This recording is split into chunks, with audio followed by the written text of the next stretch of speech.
خالہ نے مجھ سے ملازمہ کے نمبر سے بات کی اور مجھے سب کچھ بتایا۔ وہ جانتی تھی میں بچپن سے ہی انجان نہیں رہا۔ انہوں نے مجھے میرے باپ کے ظلم کی ایک ایک کہانی سنائی۔ میں اسی دن طے کر چکا تھا، میں اسے نہیں چھوڑوں گا۔ میں نے ہر لمحہ اللہ سے دعا کی تھی کہ اس ذلیل انسان کو کچھ نہ ہو، وہ میرے ہاتھوں سے ہی مرے۔ اس نے مجھے ڈھونڈنے کی کوشش کی تھی پر میں اسے نہیں ملا۔ ملتا بھی کیسے؟ عارف انکل مجھے UK بھیجنے سے پہلے ہی سارے انتظام کروا چکے تھے۔ انہوں نے میرا نام فہد سے سبھی رکھ دیا تھا اور اسے خود بھی میرے ہونے نہ ہونے سے فرق نہیں پڑتا تھا۔ اسے مجھ سے صرف دولت کی لالچ تھی جو وہ مجھ سے حاصل کر چکا تھا۔ اس کی نظر میں تو اس کے راستے کا آخری کانٹا بھی نکل چکا تھا۔ یہ نام بھی میری ماما نے میرے لیے پسند کیا تھا۔ میں صرف اپنے بڑے ہونے کا انتظار کر رہا تھا۔ میں روز رات سونے سے پہلے یہی سوچتا تھا کہ میں کیسے اس تک پہنچوں۔ پھر میں خالہ سے اس کی پل پل کی خبر رکھنے لگا، اور پھر پڑھائی کمپلیٹ ہونے کے بعد میں نے CSS کا پیپر دیا اور پولیس فورس جوائن کر لی۔ تم نے یہ سب کیسے برداشت کر لیا سبھی؟ کبھی اپنے دکھوں کی بھنک تک نہیں لگنے دی؟ آنکھوں میں آنسو لیے وہ سبھی سے پوچھ رہا تھا۔ اس کی بات پر سبھی ہلکا سا مسکرایا۔ اتنی چھوٹی عمر میں کہ یہی تو میں نے اپنی ماما سے سیکھا تھا۔ وہ اپنی تکلیفوں کو چھپا کر رکھتی تھیں۔ جب وہ میرے سامنے آتی تھی تو ایسے مسکراتی تھی کہ اگر میں ان کی تکلیفیں اپنی آنکھوں سے نہ دیکھتا تو ان کی مسکراہٹ پر یقین کر لیتا۔ احد اپنی کرسی سے اٹھا اور سبھی کے سامنے جا کر کھڑا ہو گیا۔ احد کو اپنے روبرو دیکھ کر سبھی بھی ناسمجھی سے کھڑا ہوا۔ احد نے اچانک اسے گلے لگا کر خود میں بھینچ لیا۔ وہ سبھی کے گلے لگے رو رہا تھا۔ اس کے آنسوؤں کی نمی سبھی اپنے کندھے پر محسوس کر رہا تھا۔ سبھی نے اپنے ہاتھ بھی احد کی پشت پر باندھ دیا۔ وہ دونوں ایک دوسرے کے گلے لگے رو رہے تھے۔ سبھی روتے روتے مسکرا دیا۔ کوئی تو تھا اس کی زندگی میں جو اسے بنا کسی غرض کے محبت کرتا تھا۔ سبھی احد سے الگ ہو کر واپس کرسی پر بیٹھ گیا۔ احد بھی سبھی کے سامنے والی کرسی پر بیٹھ گیا۔ پھر تم نے مار دیا اپنے باپ کو؟ اس کے سامنے بیٹھے وہ سبھی کو بغور دیکھتے پوچھنے لگا۔ ہاں مار دیا، اور اس کو میرا باپ مت بولو۔ پر افسوس ویسے نہیں مار سکا جیسے مارنا چاہتا تھا، کیونکہ میری ماں نے اپنا انصاف اللہ پر چھوڑا تھا، اور واقعی اس ذلیل انسان کو میں کیسی بھی موت دیتا میرا دل مطمئن نہیں ہوتا۔ پر اب میرا دل مطمئن ہے کیونکہ اب میں اس کو اس کے اصل مقام پر پہنچا چکا ہوں۔ باقی اب اس کا اللہ اور اللہ کا معاملہ ہے۔ میں نے اس سے اپنے نانا کا قصاص لیا ہے۔ جس طرح اس نے میرے نانا کو مارا میں نے اسی طرح مارا، لیکن میں اسے اپنی پہچان بتانا نہیں بھولا تھا۔ 3 سال قبل۔ امجد، یہ گاڑی اس راستے پر کیوں ڈالی ہے؟ ہم اس راستے سے تو نہیں آئے تھے، اور یہ گارڈ کی گاڑی کہاں ہے؟ فیصل جو اطمینان سے موبائل میں مصروف تھا، نظر جیسے ہی کھڑکی سے باہر راستے پر پڑی اس کا ماتھا ٹھنکا۔ پیچھے مڑ کر دیکھا تو گارڈز کی گاڑی بھی نہیں تھی۔ شارٹ کٹ ہے صاحب۔ امجد ویسے ہی اطمینان سے گاڑی چلاتا رہا، لیکن امجد کی اس بات سے فیصل کا دل مطمئن نہیں ہوا۔ گارڈ کی گاڑی کہاں ہے؟ گارڈ کہاں گئے؟ ایک انجانے خوف نے فیصل کو اپنے گھیرے میں لیا۔ وہ سخت لہجے میں امجد پر چیخا۔ چیخیں نہیں صاحب، دماغ سن ہو رہا ہے۔ گاڑی ادھر ادھر ٹھک گئی تو میرے ساتھ آپ کے بوجھ سے بھی دھرتی نے آزاد ہو جانا ہے۔ مسکراتے ہوئے اس نے فیصل سے ایک آنکھ دبا کر کہا، روکو، میں کہتا ہوں گاڑی روکو۔ وہ زور زور سے چلانے لگا۔ امجد نے ایک جھٹکے سے گاڑی روکی۔ فیصل ہاتھ میں پکڑے موبائل سے جلدی سے کال ملانے لگا، لیکن کال ملانے سے پہلے ہی امجد اس سے موبائل جھپٹ چکا تھا۔ یہ کیا بدتمیزی ہے؟ میرا موبائل واپس کرو، ورنہ معافی مانگنے کا بھی موقع نہیں دوں گا۔ فیصل اسے غصے سے گھورنے لگا۔ او جی، معافی کون مانگ رہا ہے؟ جو تسی معاف کرو گے؟ وہ مذاقاً بولتا اس کی طرف مڑا۔ امجد کے انداز فیصل کو عجیب لگ رہے تھے۔ وہ کچھ سمجھتا اس سے پہلے ان کی گاڑی کے سامنے ایک اسپورٹ بائک اسپیڈ سے آ کر چر کی آواز سے رکی۔ امجد تو ویسے ہی مسکراتے ہوئے اسے دیکھتے رہا، جبکہ فیصل جھک کر بائک سے اترتے لمبے چوڑے مرد کو دیکھنے لگا۔ وہ لمبا چوڑا انسان بائک سے ایک اسٹائل سے اترا اور ہیلمٹ اتار کر بالوں کو ہوا میں لہرایا، جیسے کوئی ریسر ریس جیتنے کے بعد کرتا ہو۔ ہیلمٹ وہ اتار چکا تھا، لیکن چہرہ اب بھی چھپا تھا۔ اس نے اپنے چہرے پر رومال سے نقاب باندھ رکھا تھا۔ وہ اس وقت بلیک ٹی شرٹ اور بلیک ہی جینس میں تھا۔ ہاتھوں میں بھی بلیک گلوز پہنے تھے اور بلیک کلر کے ہی جاگرز پہنے تھے۔ فیصل کو اس بلیک مخلوق سے خوف محسوس ہو رہا تھا، جو اب اس کی سائڈ کے دروازے کے سامنے کھڑا ہے، اس کی کھڑکی کا شیشہ بجا رہا تھا۔ فیصل کی ہمایاں اڑتا چہرہ دیکھ امجد کو ہنسی آ رہی تھی۔ اس نے آگے سے گاڑی کے دروازے ان لاک کیا۔ کلک کی آواز سے گاڑی کا لاک کھلا۔ فیصل ہلبڑا کے لاک واپس بند کرنے لگا، لیکن اس سے پہلے نقاب پوش دروازہ کھول چکا تھا۔ اور پھر فیصل کو ٹائی سے پکڑ کر اس نے باہر کی جانب گھسیٹا۔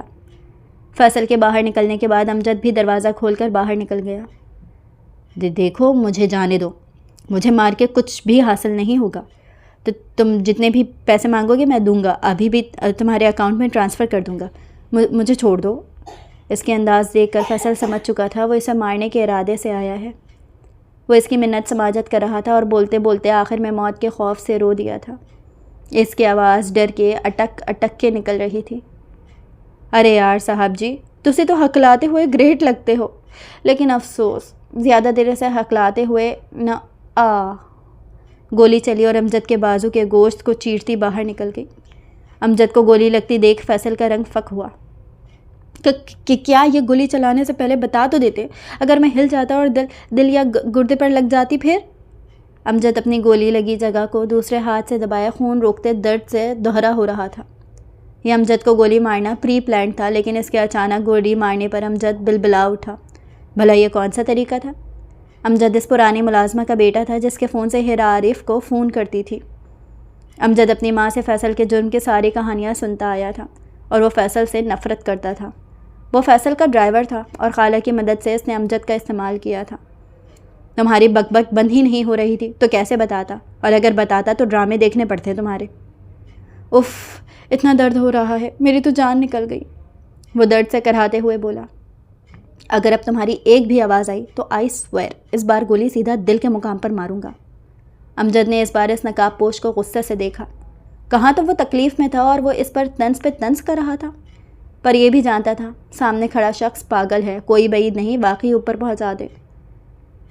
یہ گن بھی کتنی عجیب چیز ہے نا، ہاتھ میں ہو تو رنگ بدلتے ہیں اور کسی اور کے ہاتھ میں ہو تو رنگ اڑتے ہیں۔ تمہارا اڑا ہوا رنگ تو دیکھ لیا، اب بدلتا رنگ دیکھنا چاہتا ہوں، امید کا رنگ۔ وہ کیا ہے نا، بچپن سے ہی میں ایڈونچر پسند رہا ہوں، بورنگ کام میں مزہ نہیں آتا۔ یہ لو، اس گن میں بلٹس لوڈڈ ہیں، اگر تم نے مجھے شوٹ کر دیا تو تم بچ جاؤ گے، اور اگر نہیں کر پائے تو میں تمہیں نہیں بخشوں گا۔ بولتے ساتھ اس نے گن کو انگلی سے گھما کر انگلی سے نکال کر اپنی ہتھیلی پر رکھی اور فیصل کے سامنے کی۔ امجد اپنے درد کو بھلائے منہ کھولے اس پاگل انسان کو دیکھ رہا تھا جو اپنے ساتھ اسے بھی مروانے کی تیاری کر رہا تھا۔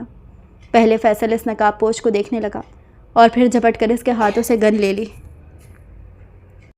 گن کا رخ نقاب پوش کے سامنے کیے وہ مسکرایا۔ وہ ٹریگر دباتا اس سے پہلے اس نقاب پوش نے اپنا پیر ہوا میں اچھالا اور زور سے فیصل کے ہاتھ پر کک ماری کہ فیصل کے ہاتھ میں پکڑی گن ہوا میں بلند ہوئی اور اس نقاب پوش نے بڑی مہارت سے گن پکڑ لی۔ یہ سب اتنی جلدی ہوا کہ فیصل بری طرح بوکھلا گیا۔ اسے کچھ سمجھ ہی نہیں آیا کہ اس کے ساتھ ہوا کیا۔ امجد، جس کی سانس فیصل کے ہاتھ میں گن دیکھ کر اٹک گئی تھی، اس نے سکون کی سانس لی۔ کتے کی دم ٹیڑھی کی ٹیڑھی، تم نہیں سدھر سکتے فیصل عثمانی، نقاب پوش گن کی نال سے اپنا ماتھا کھجاتے ہوئے بولا۔ مجھے جانے دو، مجھے جانے دو، کیا کرو گے زندہ رہ کر دھرتی پر بوجھ؟ نقاب پوش کی بات پر فیصل کو وہ لمحہ یاد آیا جب ہیرا کا باپ اس سے جان کی پناہ مانگ رہا تھا اور اس نے بھی یہی جواب دیا تھا۔ دیکھو، میں تمہاری طرح رحم دل بالکل نہیں ہوں، تم نے کمال شاہ پر رحم کیا تھا، اسے ایک ہی جھٹکے میں مار دیا تھا، لیکن میں ایسا نہیں کروں گا۔ کمال شاہ کا نام سن کے فیصل بری طرح چونکا۔ یہ تو سالوں پرانی بات تھی، مشکل سے ہی کسی کو یاد ہوگی۔ اتنا مت سوچو، جس طرح ظلم کرنے والے کو اپنا ظلم یاد رہتا ہے، اسی طرح ظلم سہنے والے کو بھی ظلم یاد رہتا ہے۔ کون ہو تم؟ موت کے ڈر سے اب فیصل ہلکا ہلکا کانپ رہا تھا۔ گن پر سائلنسر لگے ہونے کی وجہ سے گولی چلنے کی آواز تو نہیں آئی تھی، لیکن فیصل کے چیخنے کی آوازیں گونج رہی تھی، اور پھر دونوں گھٹنوں پر اور ہاتھ پر گولی مار کر اطمینان سے کھڑا وہ فیصل کی چیخیں سن رہا تھا۔ فیصل وہیں گاڑی سے ٹیک لگائے نیچے گرا تھا۔ نقاب پوش پنجوں کے بل بیٹھتا فیصل کے چہرے کے قریب جھکا۔ میں تمہاری طرح رحم دل بالکل نہیں فیصل عثمانی، تم نے اپنے داماد ہونے کا فرض نبھایا تھا، اپنے سسر پر رحم کھایا تھا، پر میں نے بیٹے ہونے کا فرض ہرگز نہیں نبھایا، نہ اب نبھاؤں گا۔ بولتے ہوئے اس نے اپنے چہرے سے نقاب اٹھایا۔ تکلیف سے کراہتے ہوئے اس کے منہ سے بیٹا لفظ سن کر اسے حیرت سے دیکھنے لگا۔ اس کے نقاب اتارنے پر جو چہرہ سامنے آیا تو 2 لمحوں کے لیے تو اسے ایسا لگا وہ ہیرا کو دیکھ رہا ہے۔ وہ ہو بہو اپنی ماں کی کاپی تھا، وہی گہری سیاہ آنکھیں، لمبی گھنی پلکیں، ایک ایک نقش ہیرا کا تھا۔ فرق تھا تو بس یہ کہ اس کی بیئرڈ تھی اور اس کا رنگ سانولا تھا جبکہ ہیرا کا رنگ گورا تھا۔ فہد؟ وہ تکلیف اور حیرت سے اسے دیکھنے لگا۔ صحیح، پر میرا نام اب یہ نہیں، اور میں اب اپنا نام تمہیں بتا کے تمہاری گندی زبان پر لا کر اسے ناپاک نہیں کرنا چاہتا۔ اب تم جاؤ، میری ماں اور باقی سب کیے ظلموں کا حساب دو۔ بولنے کے ساتھ اس نے فیصل کے سر پر فائر کیا۔ فیصل کے خون کے چھینٹے جو اس کے منہ پر آئے تھے، وہ اس نے فیصل کی جیب سے اس کا رومال نکال کر صاف کیا اور ایک حقارت بھری نظر اس کی لاش پر ڈال کر اٹھا۔ اپنی جیب سے ایک انجیکشن نکال کر امجد کو خون بہنے کی وجہ سے پہلے ہی نیم بے ہوش ہو رہا تھا، اسے لگایا اور آرام سے زمین پر لٹا کے واپس بائک پر بیٹھ کر چلا گیا۔ تو تمہیں کوئی مسئلہ نہیں ہوا؟ میرا مطلب کیس اور شک وغیرہ؟ احد کی بات پر سبھی مسکرا دیا۔ میں خود پولیس والا ہوں احد، اور میں نے اپنا ٹرانسفر لاہور میں کرایا ہی اس لیے تھا۔ فیصل عثمانی کا کیس میرے انڈر آیا تھا اور پھر مجھے کچھ ثبوت ملے بھی میرے خلاف، مطلب کہ قاتل کے خلاف، تو میں نے انہیں مٹا دیا۔ سبھی فاتحانہ مسکرایا۔ تم اس کا فیصل عثمانی نام نہیں جاننا چاہو گے؟ یقیناً تم اسے جانتے ہوگے۔ سبھی کے اس سوال پر احد نے نظریں جھکائیں اور پھر سنجیدگی سے سبھی کو دیکھا۔ مجھے اس انسان سے شدید نفرت محسوس ہو رہی ہے سبھی، لیکن میں اس کا نام جان کر اپنی نفرت کی لسٹ میں اس کے منیزہ علاوہ کسی اور کو نہیں لانا چاہتا۔ میں خود بھی اس گھٹیا انسان کا نام لے کر اپنی زبان گندی نہیں کرنا چاہتا۔ سبھی نے بھی احد کی بات کی تائید کی، وہ سبھی کا اشارہ بخوبی سمجھ چکا تھا۔ لیکن تم کس لڑکی کو ڈھونڈنے کی بات کر رہے تھے کہ تم 3 سال سے کسی لڑکی کو ڈھونڈ رہے ہو؟ سبھی نے ایک لمبی سانس دی اور پھر دوبارہ بولنا شروع ہوا۔ اس انسان کے گناہوں کی لسٹ بہت لمبی ہے ایش، مرنے سے پہلے بھی وہ لوگوں کی زندگیاں برباد نہیں کرنا بھولا۔ مطلب؟ احد کو اس کی بات کچھ خاص سمجھ نہیں آئی۔ مطلب یہ کہ اسے ایک 16-17 سال کی لڑکی پسند آ گئی تھی، اس نے اس لڑکی کے باپ سے اس کا رشتہ مانگا۔ اب اس کی طرح سب انسان کے روپ میں جانور نہیں ہوتے۔ اس لڑکی کے باپ نے صاف انکار کر دیا اور پھر اس نے اس لڑکی کے باپ کو برباد کر دیا، اس کی ساری پراپرٹی اپنے نام کروا لی اور اس لڑکی کو بلیک میل کر کے اس سے شادی کر لی۔ لڑکی سے نکاح کے اگلے دن اس کا باپ مر گیا صدمے سے۔ سبھی نے افسوس سے آنکھیں بند کر کے کھولیں اور احد بھی اب آنکھوں میں افسوس اور اس لڑکی کے لیے ہمدردی لیے سبھی کو سن رہا تھا۔ اور پھر وہ اسے اپنے گھر لے آیا۔ جانتے ہو احد، پہلے اس کا باپ کا برباد ہو جانا اور پھر اس کے باپ کا مر جانا، پھر اپنے باپ کی عمر کے انسان سے شادی ہو جانا، یہی تکلیف کم نہیں تھی، پر ان سب کے ساتھ اس نے ایک اور تکلیف سہی۔ کیا؟ بے ساختہ احد کے منہ سے نکلا۔ وہ لڑکی کسی اور سے محبت میں مبتلا تھی۔ وہ 2 دن خالہ کے ساتھ رہی۔ خالہ بتاتی ہیں کہ وہ 2 دن اتنا روئی تھی کہ اسے دیکھ کر خالہ بھی روئیں۔ واقعی اس کی تکلیف بھی بہت بڑی تھی اتنی سی عمر میں۔ خالہ بتاتی ہیں اس نے ان 2 دنوں میں اس لڑکے کا شدت سے انتظار کیا تھا کہ وہ لڑکا آئے اور اسے لے جائے۔ وہ لڑکی اپنے دکھوں کا چھوڑ کر اس لڑکے کی تکلیف محسوس کر کے رو رہی تھی۔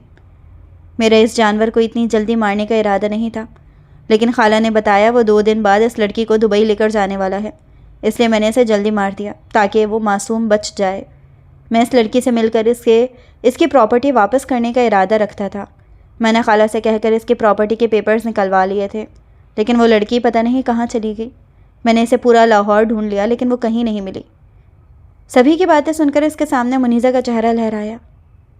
کتنے روپ ہوتے ہیں عورت کے، ایک عشق میں تڑپتی ہے تو دوسری کھلونا سمجھتی ہے۔ منیزہ نے اس کے ساتھ کیا کیا تھا اور سبھی جس لڑکی کا بتا رہا تھا وہ کیا تھی، وہ صرف سوچ سکا۔ اسے ایک بار پھر منیزہ سے نفرت محسوس ہوئی۔ ہو سکتا ہے وہ جس سے محبت کرتی ہو اس کے ساتھ چلی گئی ہو، احد نے اپنا خیال ظاہر کیا۔ نہیں، وہ اس لڑکے کے ساتھ نہیں گئی، بلکہ وہ ڈر کے بھاگ گئی کہ کہیں وہ واپس کسی درندے کے زد میں نہ آ جائے۔ میں بس اس لڑکی کو ڈھونڈ کر اس کی پراپرٹی سے دینا چاہتا ہوں۔ احد صرف اتنا ہی کہہ پایا۔ اسے اس لڑکی سے ہمدردی تھی اور اس نے دل سے اس کے لیے دعا کی تھی کہ اسے وہ مل گیا ہو جس سے وہ محبت کرتی تھی۔ اسی لیے میں کہتا ہوں ہر عورت ایک جیسی نہیں ہوتی، جس طرح ہر مرد ایک جیسا نہیں ہوتا۔ میں مانتا ہوں تمہارے ساتھ جو بھی ہوا، پر اب آگے بڑھو احد، زندگی مشکل مت بناؤ اپنی۔ احد بنا کوئی جواب دیا خاموشی سے سبھی کو دیکھنے لگا اور پھر اسے بیٹھے بیٹھے اپنے گلے لگا لیا۔ مجھے تم پر فخر ہے سبھی، بہت فخر ہے۔ بولتے ہوئے آہد کی آواز نم ہوئی، جسے محسوس کرتے سبھی ہلکا سا مسکرایا، لیکن پھر اس کی آنکھیں بھی نم ہوئیں۔ اسے ہیرا ہر لمحہ یاد آتی تھی، جب سے اس نے ہوش سنبھالا تھا، جب سے اب تک وہ ایک بھی بات اپنی ماں کی نہیں بھولا تھا۔ بس فرق یہ تھا، پہلے وہ اپنے درد، اپنی تکلیفیں اپنے اندر چھپا کے رکھتا تھا، اور اب اسے اپنے درد بیان کرنے کے لیے مخلص کندھا مل گیا تھا۔ وہ آج پھر لیٹ گھر گیا تھا۔ اس کا منیزہ کو دیکھنے کا کوئی ارادہ نہیں تھا۔ وہ صوفے پر ڈھے جانے کے انداز میں بیٹھا، اب اس کی سوچوں کا محور اس کی ماں تھی۔ وہ اپنی اور سبھی کی ماں کا موازنہ کر رہا تھا۔ ہونٹوں پر تلخ مسکراہٹ نے احاطہ کیا۔ وہ اور سوچتا جب اسے کسی کی موجودگی کا احساس ہوا۔ اس نے آنکھیں کھولیں جو وہ ابھی موند گیا تھا۔ سامنے ہی منیزہ کھڑی تھی۔ وہ اسے دیکھ کر کھڑا ہوا اور اس کے برابر سے نکلتا اوپر جانے لگا۔ مجھے تم سے بات کرنی ہے آہد۔ اس کے الفاظ سن کے آہد کے قدم تھمے۔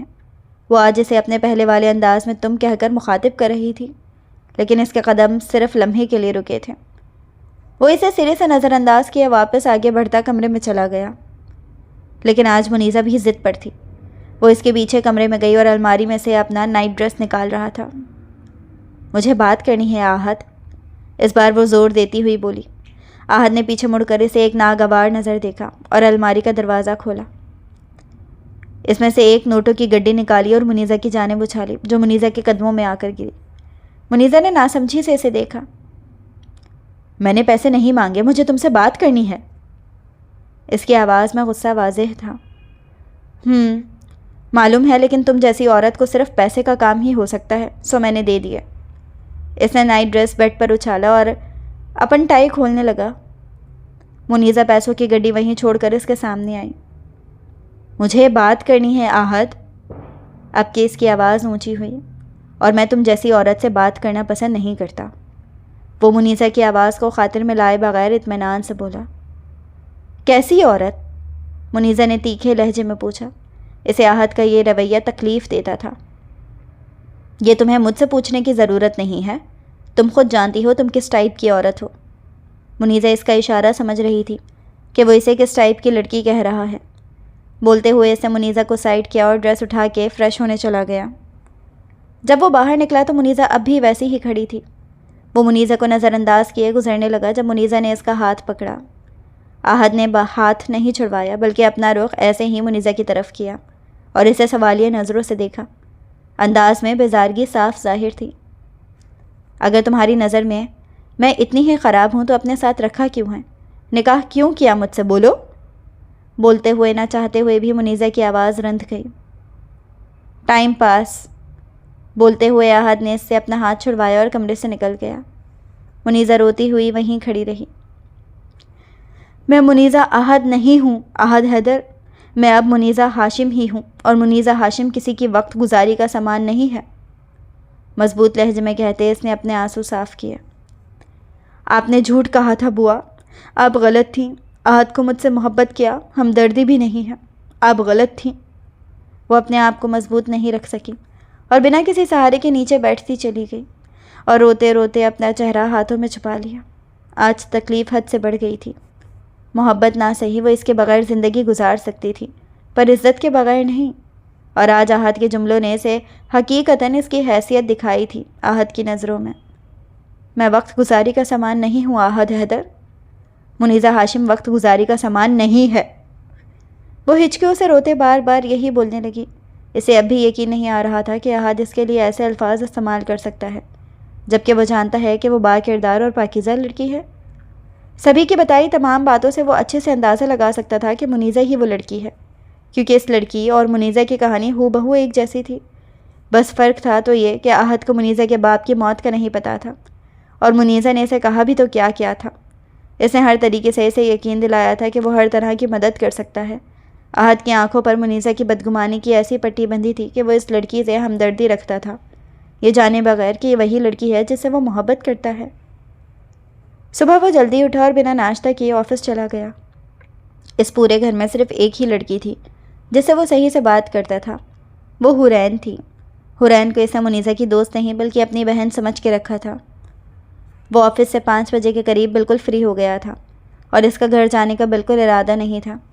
اب وہ سبھی کے گھر جانے کا سوچ رہا تھا، پھر اپنی سوچ پر عمل کرتے اس نے سبھی کو فون ملایا اور آفس سے باہر قدم بڑھائے۔ دوسری تیسری بیل پر سبھی نے کال اٹھا لی۔ میں گھر آ رہا تھا تمہارے۔ چلو ٹھیک، پر زیادہ دیر نہیں لگانا۔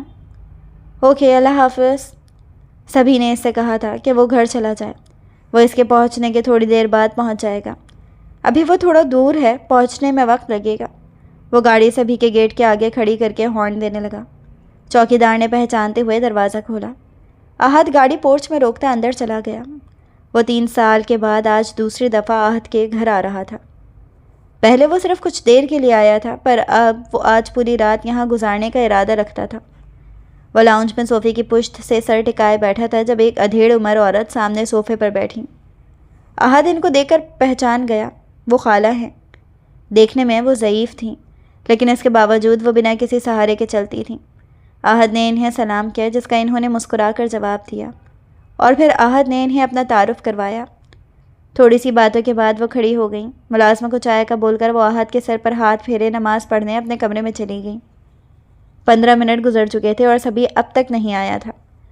وہ چائے بھی پی چکا تھا۔ اس نے سبھی کو کال ملائی پر نمبر مصروف بتا رہا تھا۔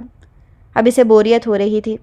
وہ ادھر ادھر دیکھ رہا تھا جب اس کا دھیان کچن سے تھوڑا دور ساتھ والے کمرے پر گیا۔ وہ 3 سال پہلے بھی اس کمرے میں گیا تھا، اور جب وہ کمرہ اسے باقی کمروں سے کافی الگ لگا تھا، گندا، دھول میں اٹا ہوا۔ وہ تجسس کی تحت کھڑا ہوا، اپنا کوٹ اتار کے صوفے پر رکھا اور اس کمرے کی طرف بڑھا۔ کمرے کا دروازہ کھولا تو وہ لاک نہ ہونے کی وجہ سے کھل گیا۔ وہ کمرہ آج بھی ویسے ہی دھول مٹی میں بھرا ہوا تھا۔ وہ نوک پر ہاتھ رکھے آگے بڑھا اور لائٹ آن کی۔ روشنی ہونے کے باوجود دھول مٹی کی وجہ سے کوئی چیز واضح نہیں دکھ رہی تھی۔ وہ آگے بڑھ کر چیزوں کو دیکھنے لگا۔ وہاں بہت سی پینٹنگز اور کتابیں تھیں، اور آرٹ کا سامان تھا۔ ٹوٹی پھوٹی کرسیاں وغیرہ تھیں۔ اس نے ایک پینٹنگ اٹھائی، اسے اس میں کسی کی تصویر لگی۔ اسے جیب سے رومال نکال کر صاف کیا تو وہ ایک خوبرو نوجوان کی پینٹنگ تھی۔ وہ شخص سبھی سے مشابہت رکھتا تھا۔ اس نے نیچے نام پڑھا تو کمال شاہ لکھا تھا۔ اس نے مسکرا کر وہ پینٹنگ واپس رکھ دی، اور پھر کمرے کی دوسری چیزوں کا جائزہ لیتے وہ ٹیبل کے پاس آیا۔ وہاں 1-2 کتابوں کے بعد اس کی نظر ڈائری پر پڑی۔ وہ اس نے تجسس سے وہ ڈائری اٹھائی اور اسے جھاڑا۔ ڈائری کھولی تو اس کو حیرت ہوئی۔ وہاں ایک خوبصورت لڑکی کی تصویر تھی۔ ایک لمحے کے لیے تو اسے لگا وہ سبھی ہے، پر وہ لڑکی تھی۔ سبھی اس لڑکی سے حد درجے مشابہت رکھتا تھا۔ اس نے تصویر پر ہاتھ پھیرا۔ ہاتھ پھیرتے اس کے لب مسکرائے۔ وہ سمجھ چکا تھا کہ یہ سبھی کی ماں ہے، پر جیسے ہی اس کی نظر تصویر کے نیچے گئی، اس کی مسکراہٹ یکدم چہرے سے غائب ہوئی۔ نیچے خوبصورت سی رائٹنگ میں بڑا بڑا لکھا تھا، ہیرا فیصل عثمانی۔ احد کو لگا اس نے غلط پڑھا۔ وہ بار بار اس نام کو پڑھنے لگا، اور پھر اسے ایک ایک کر کے ساری باتیں یاد آنے لگیں۔ منیزہ کا فون کرنا، میسج کرنا، پھر اچانک نکاح۔ سبھی کی بتائی ایک ایک بات اسے اپنا سر پھٹتا ہوا محسوس ہوا۔ ڈائری اس کے ہاتھوں سے گر گئی۔ وہ وہیں پر مٹی میں بیٹھتا چلا گیا۔ سامنے ہی مٹی میں اٹی کانچ کی ٹرالی تھی۔ اس نے بے قابو ہوتے زور سے اپنا ہاتھ مارا، اور ٹرالی کے شیشوں کے ساتھ ساتھ اس پر لگی لوہے کی چھوٹی چھوٹی راڈز بھی مڑ گئیں۔ سبھی جو ابھی ابھی گھر پہنچا تھا، احد کو ہی دیکھ رہا تھا۔ اس کا کوٹ سامنے صوفے پر پڑا تھا اور موبائل ٹیبل پر۔ وہ ملازمہ کو بلا کے اس سے پوچھتا جب اسے سامنے کمرے سے کانچ ٹوٹنے کی آواز آئی۔ وہ تیزی سے وہاں گیا، کیونکہ کسی بھی ملازم کا وہاں جانا منع تھا، مگر کمرے کے دروازے پر کھڑا اندر دیکھ کر وہ حیران ہو گیا۔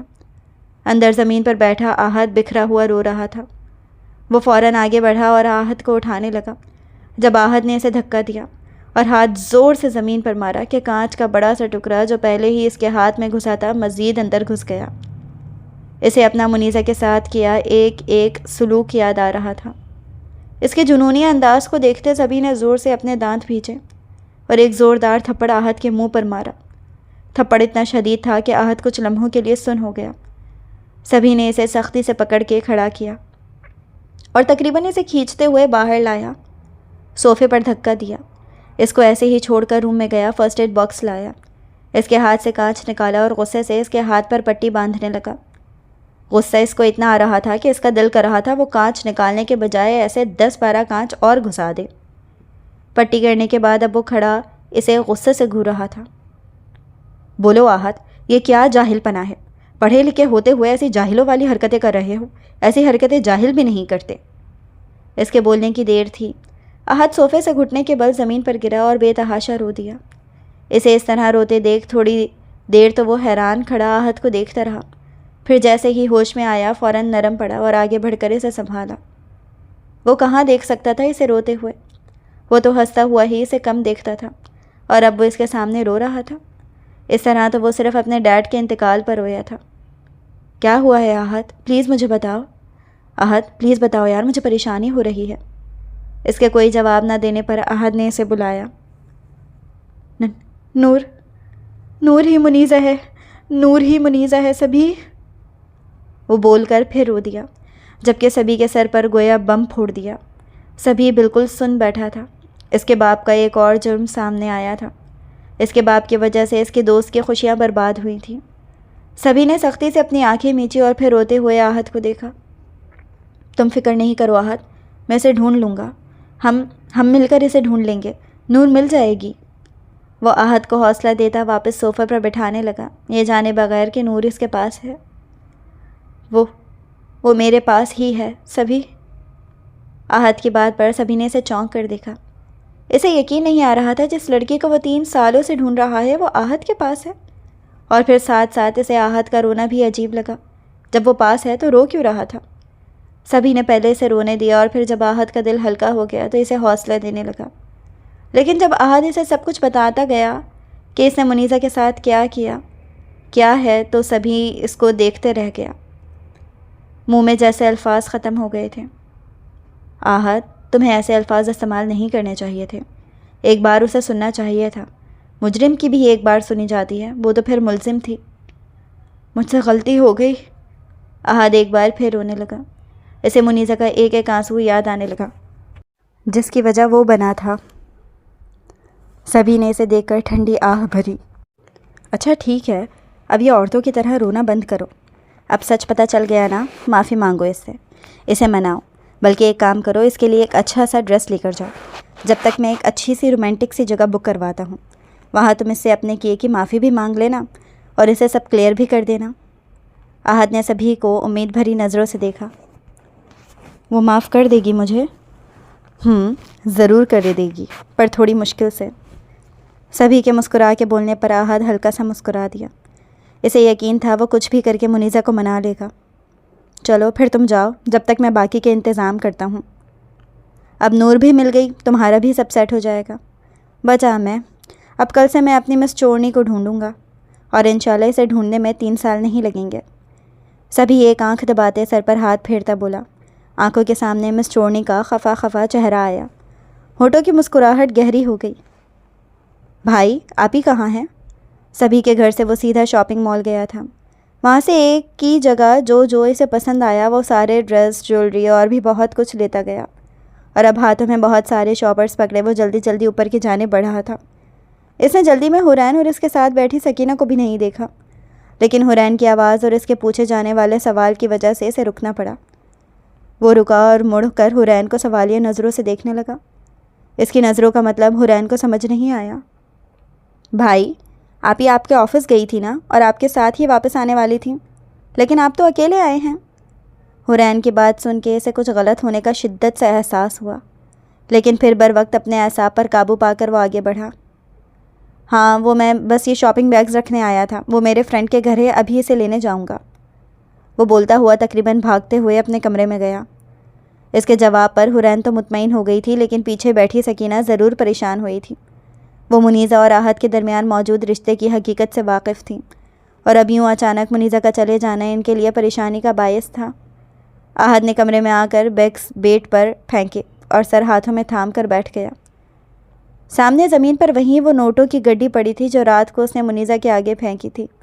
اسے ایک بار پھر اپنے گھٹیا الفاظوں پر افسوس ہوا. وہ اٹھا اور جیسے آیا تھا ویسے ہی واپس باہر نکل گیا. سیڑھیاں اتر کر وہ حورین کے سامنے گیا. تم کھانا کھا لینا، میں اور منیزہ لیٹ آئیں گے. اس کے بعد سمجھ کر حورین نے اس بات میں سر ہلایا. وہ ایک نظر پیچھے بیٹھی سکینہ کو دیکھ کر باہر نکل گیا. باہر نکل کر اس نے گارڈ سے پوچھا تو گارڈ نے بتایا کہ وہ تو صبح ہی نکل گئی تھیں. اب صحیح معنوں میں احد کے پسینے چھوٹ رہے تھے. وہ صبح گئی تھی اور اب رات کے سائے پھیل رہے تھے. وہ گاڑی میں بیٹھا اور گارڈ کے دروازہ کھولتے ہی اس نے اسپیڈ سے گاڑی باہر نکالی۔ اب اس کا رخ منیزہ کے فلیٹ کی طرف تھا۔ وہ منیزہ کے فلیٹ پر گیا۔ اسے پتہ چلا کہ منیزہ کے گھر خالی کرنے کے بعد وہاں دوسرے کرایہ دار آ چکے ہیں۔ وہ وہاں سے بوا کے بتائے گھر گیا، جو بوا نے بتایا تھا کہ منیزہ کا ہے۔ اسے علاقہ یاد تھا لیکن گھر نہیں، لیکن پھر بھی وہ پوچھتے پوچھاتے پہنچ گیا۔ وہاں پہنچنے کے بعد اسے وہاں بھی اچھا جواب نہیں ملا۔ اب اس کو سمجھ نہیں آ رہا تھا وہ اسے کہاں ڈھونڈے۔ اس کے بعد بھی اسے جہاں جہاں لگا وہ جا سکتی ہے وہ گیا۔ اس کے جاننے والی، اس کی یونی فرینڈز اور جس کا اسے معلوم تھا وہاں گیا۔ 4 گھنٹے اسے مستقل ڈھونڈنے کے بعد بھی وہ اسے نہیں ملی۔ اچانک اس کے ذہن میں سبھی کا خیال آیا۔ اس نے سبھی کو کال ملائی۔ پہلی بیل پر ہی سبھی نے کال اٹھائی۔ سبھی کے کیے گئے انتظام کو پانی کرنے اور وہاں نہ جانے کے لیے سبھی اس کو باتیں سنانے ہی والا تھا جب احد نے بولنا شروع کر دیا۔ پہلے احد پریشان تھا، پر اس کے ساتھ ساتھ سبھی بھی پریشان ہو گیا تھا۔ اس دن منیزہ احد کو نہیں ملی۔ احد نے گھر پر یہی بتایا کہ وہ اور منیزہ دوسرے شہر جا رہے ہیں۔ پہلے تو حورین اس کے جواب پر مطمئن ہو گئی تھی، پر اس بار وہ مطمئن نہیں ہوئی۔ احد بھی سبھی کے گھر رکا تھا۔ وہ لوگ مل کے منیزہ کو ڈھونڈ رہے تھے۔ دن پر دن گزر رہے تھے اور منیزہ کا کہیں پتہ نہیں چل رہا تھا۔ سبھی بھی اسے ڈھونڈنے کی ہر ممکن کوشش کر رہا تھا، لیکن ہر کوشش بیکار جا رہی تھی۔ وہ کہیں بھی نہیں مل رہی تھی۔ احد، تم اپنے گھر جاؤ، بزنس بھی دیکھو، نور کو میں ڈھونڈ رہا ہوں، اینڈ آئی ایم شیور وہ مل جائے گی۔ سبھی احد کو دیکھ مزید پریشان ہو رہا تھا۔ وہ تو جیسے پاگل ہی ہو گیا تھا۔ وہ چھوڑ کر چلی گئی ہے سبھی مجھے۔ ڈھونڈا اسے جاتا ہے جو کھو جائے، وہ تو خود چھپ کر بیٹھی ہے مجھ سے۔ وہ جانتی تھی احد حیدر اس سے محبت کرتا ہے، اس کے بغیر نہیں رہ سکتا، اس لیے مجھے سزا دینے کے لیے چلی گئی۔ وہ جانتی تھی اس سے بہتر کوئی سزا نہیں ہو سکتی۔ وہ ٹوٹے ہوئے لہجے میں بولا، تم پھر سے بدگمان ہو رہے ہو احد، وہ تمہیں سزا دینے نہیں گئی، جو اپنے رویے اور الفاظوں سے تم اسے تکلیف دے رہے تھے اس سے بچنے کے لیے گئی ہے وہ۔ احد کی بات سبھی کو پسند نہیں آئی تھی۔ وہ اب بھی اپنی تکلیف دیکھ رہا تھا۔ اب اٹھو، گھر جاؤ، فریش ہو، بزنس بھی دیکھو اور نور کی فکر مت کرو، میں اسے جلد ڈھونڈ لوں گا، اور اگر پھر بھی تم مطمئن نہیں ہو تو اپنی طرف سے بھی اسے ڈھونڈ لینا۔ میں گھر نہیں جا سکتا۔ اس نے سبھی کی ساری باتوں کا مختصر سے جواب دیا۔ کیا مطلب ہے نہیں جا سکتا؟ کیوں نہیں جا سکتے؟ اب یہ میں مت کہنا، جب تک نور اس گھر میں قدم نہیں رکھے گی میں بھی نہیں رکھوں گا۔ آخر میں سبھی نے بات کو مذاق کا رنگ دیا، جس کا احد پر کوئی فرق نہیں پڑا۔ گھر میں حور ہے، منیزہ کی دوست اور کزن بھی۔ میں نے اسے کہا ہے کہ میں منیزہ کے ساتھ دوسرے شہر میں ہوں، اگر میں گیا تو وہ مجھ سے منیزہ کا پوچھے گی۔ احد کی بات پر سبھی نے اپنا ماتھا مسلا۔ اسے اپنے دوست کی ضرورت سے زیادہ دماغ استعمال کرنے پر غصہ آیا۔ تو ٹھیک ہے، اسے میرے گھر پر بھیج دو۔ احد نے چونک کر سبھی کو دیکھا۔ ایسے مت دیکھ یار، میں اکیلا چھڑا چھاٹ لڑکا نہیں رہتا یہاں، خالہ رہتی ہیں ساتھ اور ملازمہ بھی ہے۔ کیسے؟ احد اس کے سوال پر سبھی تپ گیا۔ تو سچ بتانا، تجھے جاب کس نے دی تھی؟ اور جس کمپنی نے جاب دی تھی نا، تو وہ اب تک ڈوبی کیوں نہیں؟ اور میرا ایک مشورہ مان، تو یہ بزنس چھوڑ، پیسے برباد ہو جائیں گے سارے، تو بریانی کا ٹھیلا لگا لے، کیونکہ میری سوچ کے مطابق تیرے اندر ٹکے کی عقل نہیں ہے۔ سبھی نے اپنی ساری بھڑاس نکال دی۔ احد غصے سے اسے گھورنے لگا، لیکن سبھی اس کے غصے کو خاطر میں لائے بغیر ایک بار پھر بولا، دیکھ، تو حور کو بول کہ ابھی تمہارا اور منیزہ کا جلدی آنے کا کوئی ارادہ نہیں، اس لیے تم اسے اپنے دوست یعنی میرے گھر چھوڑ رہے ہو۔ یہاں خالہ وغیرہ ہیں جو اس کا خیال رکھیں گی اور وہ اکیلی نہیں ہوگی۔ احد نے اسے داد دینے والے انداز میں کہا، عقل سے پیدل تم خود ہو، وہاں بھی اس کے ساتھ سکینہ رہتی ہیں جو اس کا اچھے سے خیال رکھتی ہیں۔ احد نے بھی حساب برابر کیا۔ تو یار اس کو بول دو کہ 1-2 دن میں وہ بھی اپنے کسی رشتہ دار کے پاس جا رہی ہیں۔ ویسے بھی سکینہ آنٹی نے کون سا تمہارے کسی معاملے میں بولنا ہے؟ تم انہیں منع کر دینا کہ وہ اسے کچھ نہ بتائیں، بس یہی بولیں کہ وہ جا رہی ہیں۔ سبھی کی بات کو سمجھتے احد نے اس بات میں سر ہلایا، اور پھر دوبارہ وہ منیزہ کو سوچنے لگا۔ احد نے سکینہ کو فون کر کے سب سمجھا دیا تھا۔ احد کا نمبر اپنے موبائل پر دیکھ کر انہیں خوشی ہوئی تھی، لیکن کچھ وقت میں ہی ان کی خوشی پھیکی پڑ گئی تھی، جب انہوں نے اس سے منیزہ کا پوچھا اور احد نے صاف کہہ دیا کہ اپنے کام سے کام رکھیں۔ رات کو سکینہ حورین کو سب سمجھا چکی تھی، اور اسے پہلی بار منیزہ پر غصہ آیا تھا۔ وہ بھلا کسی انجان کے گھر میں کیسے رہے گی؟ لیکن پھر مرتا کیا نہ کرتا، ماننا تو اس نے تھا، اس لیے اس نے رات کو ہی اپنی پیکنگ کر لی۔ اب اسے کالج سے واپس آ کر وہاں جانا تھا جہاں احد نے بولا تھا، اس کے دوست کے گھر۔ احد نے اسے سمجھا دیا تھا کہ وہ بالکل بھی نہ گھبرائے، اسے بھی اپنا گھر سمجھ کے رہے۔ اس کا دوست ابھی بھی بہت اچھا ہے، اسے بھی وہ اپنا بڑا بھائی سمجھے اور بالکل نہ ڈرے، اور کالج سے آنے کے بعد ریڈی ہو جائے۔ ڈرائیور اسے چھوڑ آئے گا اور پھر اسے چھوڑنے کے بعد سکینہ کو اس کے رشتہ دار کے گھر چھوڑ کے آئے گا۔ وہ کالج سے نکل کر جلدی جلدی چل رہی تھی۔ کالج سے تھوڑا دور ہی ڈرائیور کھڑا تھا، کیونکہ کالج کے باہر بہت رش ہوتا تھا۔ وہاں پر گاڑی لانا اور پھر نکالنا مشکل کام تھا۔ سبھی جو کسی کام سے وہیں سے گزر رہا تھا، ایک شاپ پر رک کر پانی کی بوتل لی اور واپس گاڑی میں بیٹھا۔ گاڑی میں بیٹھتے ہی اس کی نظر سامنے روڈ پر گئی، جہاں اس کی مس چورنی جلدی جلدی کہیں جا رہی تھی۔ وہ بوتل گاڑی میں پھینک کے اترا اور بھاگتے ہوئے اس کے پاس جانے لگا۔ جب ایک تیز رفتار بائک اس کے آگے سے گزری، وہ اگر تھوڑا بھی آگے ہوتا تو اس کا اور اس بائک والے کا بہت برا ایکسیڈنٹ ہوتا۔ وہ گالی دیتے دیتے رک گیا، پر جب دوبارہ آگے بڑھنے لگا تو اب وہاں مس چورنی نہیں تھی۔ اس نے اپنے ہاتھ کی مٹھی بنا کے ہوا میں چلائی اور جو گالی منہ میں رکھ گئی تھی وہ منہ سے نکال دی۔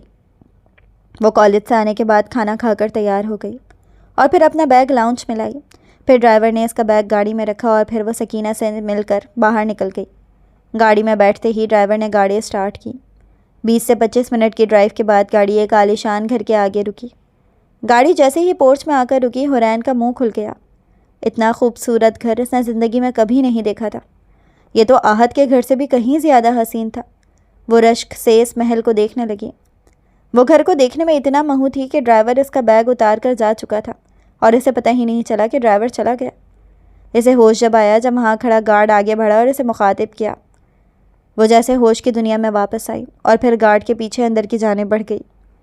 وہ اپنے آفس میں بیٹھا اپنا سر دبا رہا تھا۔ اسے اس بائک والے پر بہت غصہ آ رہا تھا جو اس کے راستے میں آیا تھا، اور اس کی وجہ سے اس کی مس چورنی پھر سے نہیں ملی۔ وہ حرین کے لیے اپنے جذبات سے اسی وقت واقف ہو گیا تھا جب اس نے حرین کو پہلی بار دیکھا تھا۔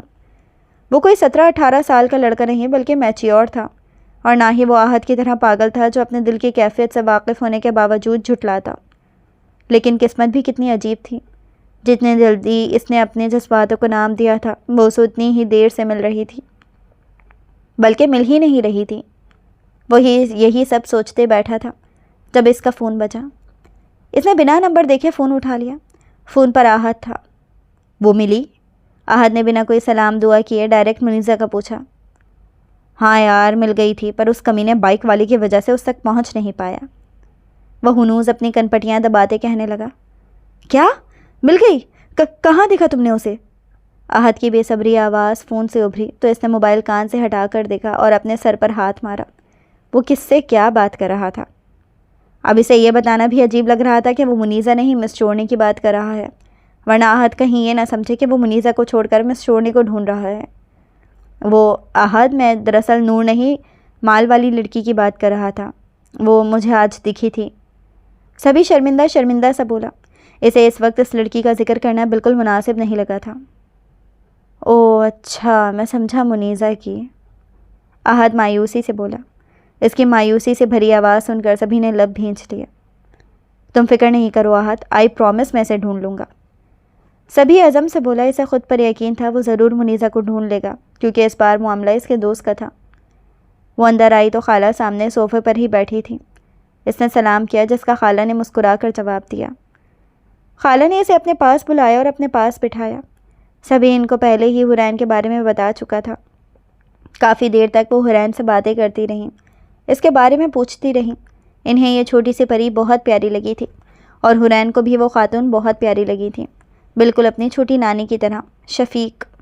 عصر کی نماز کا وقت تھا، وہ نماز پڑھنے اٹھ گئیں۔ ان کو اٹھتا دیکھ حرین نے اپنے دل کی خواہش ظاہر کی۔ اسے یہ گھر بہت پسند آیا تھا اور وہ اب اسے پورا دیکھنے کی خواہش رکھتی تھی۔ اس کی اس بچکانہ خواہش پر خالہ مسکرا دی۔ اسے پیار کیا۔ اسے اپنا گھر ہی مانو حور، تم جہاں جانا چاہو، جیسے رہنا چاہو رہو، تم یہاں پر کوئی روک ٹوک نہیں کرے گا، لیکن بس احتیاط کرنا وہ کچن کے برابر والے کمرے میں نہیں جانا، اور اوپر سے لیفٹ سائڈ سے 2 کمرے چھوڑ کر تیسرا کمرہ سبھی کا ہے، وہاں بھی نہیں جانا۔ ان کی بات سن کر حور اسبات میں سر ہلا گئی۔ خالہ اس کے سر پر ہاتھ پھیرتی اپنے کمرے میں چلی گئی۔ وہ پورا گھر دیکھ چکی تھی اور اب بہت بور ہو رہی تھی۔ خالہ تو نماز کے لیے اتنا لمبا بیٹھی تھیں کہ اٹھنا ہی بھول گئیں۔ تقریباً ہر انسان میں تجسس کی بہت بڑی بیماری ہوتی ہے، اور حرین کے اندر بھی یہ بیماری سے مسلسل کچن کے برابر والے روم کی طرف متوجہ کر رہی تھی۔ اوپر تو اس کو پتہ تھا سبھی کا کمرہ ہے، اس لیے اسے تجسس نہیں ہوا، پر اسے ایسا لگ رہا تھا جیسے وہ کمرے سے چیخ چیخ کر بلا رہا ہو کہ آؤ میرے اندر دیکھو کیا ہے۔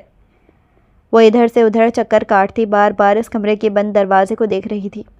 باہر اتنا بڑا باغ اسے اس کمرے کے آگے اٹریکٹ نہیں کر پا رہا تھا۔ اپنے تجسس کو دباتے دباتے جب وہ تھک گئی تو اس نے سوچ لیا وہ روم دیکھ کر نکل جائے گی، اگر ان لاک ہوا تو اور اگر لاک ہوا تو بات ہی ختم۔ اپنے ہاتھوں کو مروڑتے اس نے ادھر ادھر دیکھا، وہاں کوئی نہیں تھا۔